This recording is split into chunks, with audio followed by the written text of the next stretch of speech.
Inside the Chinook High School gym, there's a new voice echoing off the walls, but it comes from a face and a name that's familiar to Montana basketball fans. For Jill Barta, it didn't take long for the gym to feel like home again. Gosh, the job came about and I'm like, you know what, I think it's time.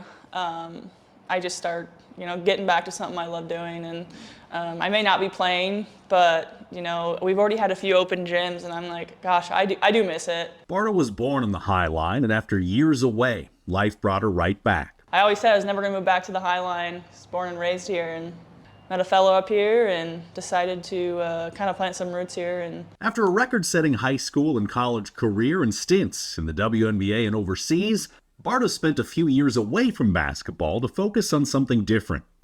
They always say you're gonna get burnt out. I don't think I ever got burnt out on basketball. I never let that be a thing. I just thought it was time to start life in a different area. These days you'll find her at Camas Ag, helping local producers and staying connected to her rural roots. Agriculture has so much, so many different things you can do. And so, I started out when I was actually playing basketball in Gonzaga, coming back during the summer and jumped on a couple custom cutting crews, and I'm like, I love it. Taught for a little bit and then went over and played basketball, and that's something I always missed is, being in the ranching and agriculture community, so.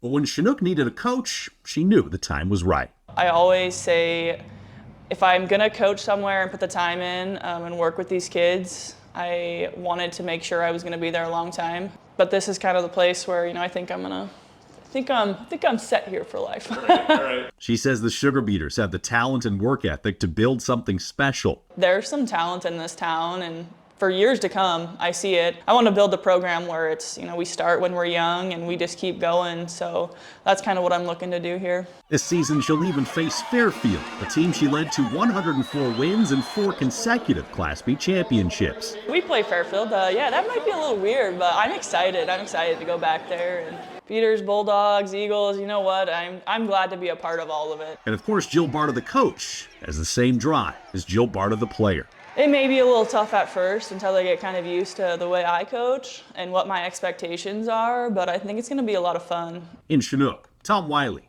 MTN Sports.